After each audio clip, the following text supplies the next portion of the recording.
I'm elated to have the opportunity to speak with you about team-based learning today.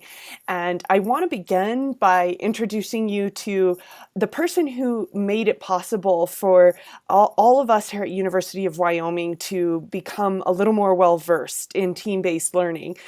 Julie Estes is a consultant for the Team-Based Learning Collaborative. And last summer, she joined us for the Learning Actively Mentoring Program Summer Institute. Julie is one of many consultants for the Team-Based Learning Collaborative, and University of Wyoming, we now have a membership to this TBL group, and we have access to resources. So as we go through this, if you get super jazzed on it, of course, find me for more resources. I want to tell you just a little bit about TBL as a specific active learning strategy. It begins with the construction of diverse teams. So I like to get information from my students before the semester even starts. I like to have them fill out a Google form and tell me about themselves. I like to know not only about their scholastic pursuits, but also their outside passions. I get enough information from the students that I can put them into diverse teams composed of about 5 to 7 students. Now, that depends a little bit on the size of class you have. Maybe you're going to be closer to 5 if you have a smaller class. I have classes that are larger and in the past have used up to 6 or 7 students in a team.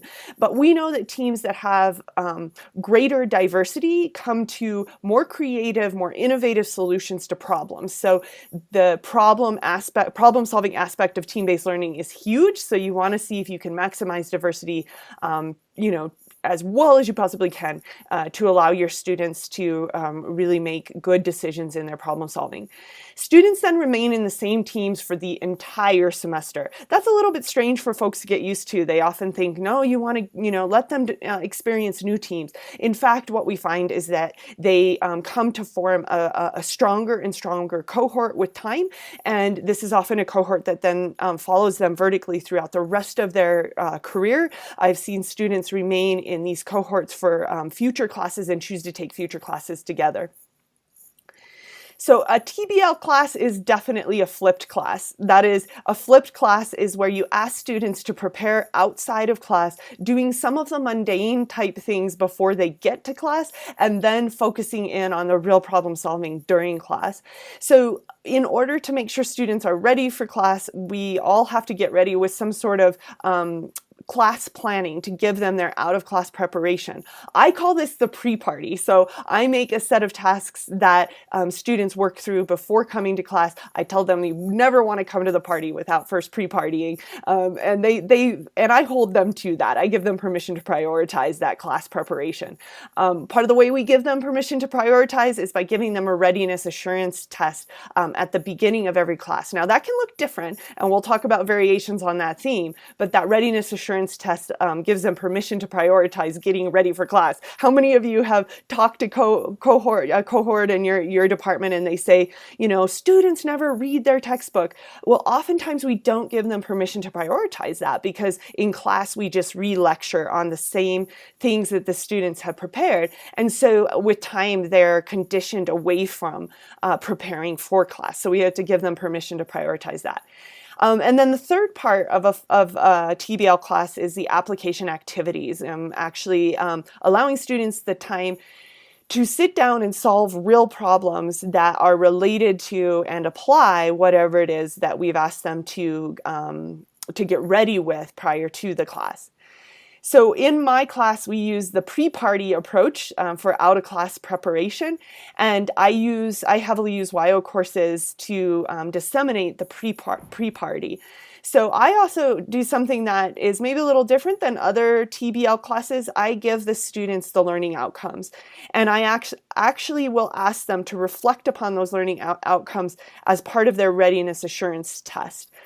So they know what it is that I want them to be able to do.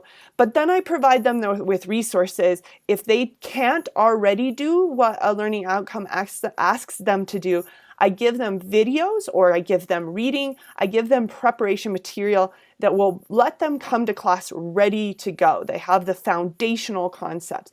And you can do lots of different ways. I like making podcasts, as you can see, but there are other ways to do that. You can have them look even at PowerPoint slides prior to coming to class. So the mundane is done outside of class to make the class filled with action. And part of that action is the readiness assurance process. In most TBL classrooms, that begins with an individual readiness assurance test called the IRAT. The IRAT can be done in a few different ways, but one really cool way to do the IRAT is to have students wager based upon their confidence. They wager their points. So you give them a set of questions, maybe 10 questions, and they look at those questions, and based on the pre-party materials, they should be able to answer those questions, but they may be more or less confident in their answers. So what they can do is they can say, okay, I am so sure on question number 1, I am so sure that the answer is B. I'm going to wager all of my points on B. So I'm going to go ahead and put 5 points into answer B. Or maybe they get to question 2 and they think, boy, I am a little uncertain. I know the answer's not A, and I know the answer's not E or D, but I feel really split on B and C. So they can wager points there, and they can say, I'm going to give 3 points to B and 2 points to C. And see how I come out in the end of the day there.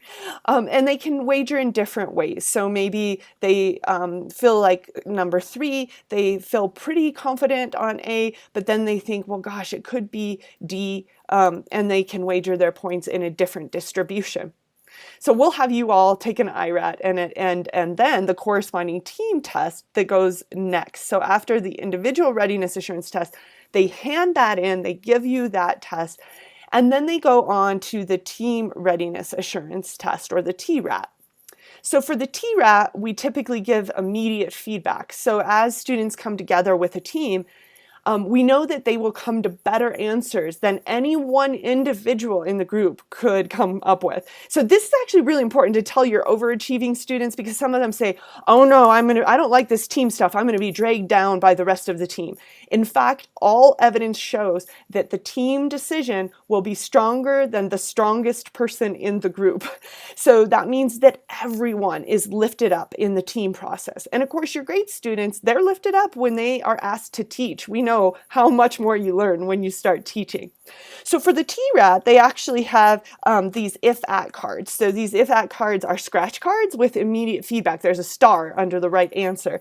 So here's one that you can see from my students where on some of those questions they were very certain, but then on others they really didn't come to the correct answer without scratching off a few of the options first. So the TRAT is then done together as a team. You can see my fellows over in the right-hand corner from Last Summer Institute scratching off the if-at cards. So these are called if-at cards. They're scratch cards. So the team readiness assurance test goes next.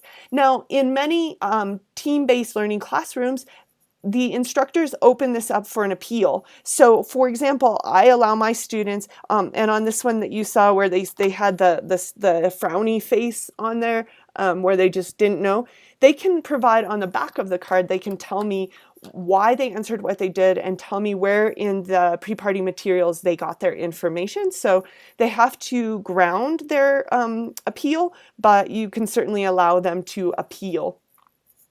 This is also a great place for a mini lecture. So if you've collected, say, the IRATs and you can see where students, you don't even have to grade them to see where students were uncertain, because you can see how they were wagering their points and you can see which concepts they were uncertain on. And so while they're working on the team readiness assurance test, you could be getting ready to do a tiny mini lecture on the concepts that they showed uncertainty. So rather than having to lecture on every single thing again, all you need to do is to hit those points where uncertainty still lives.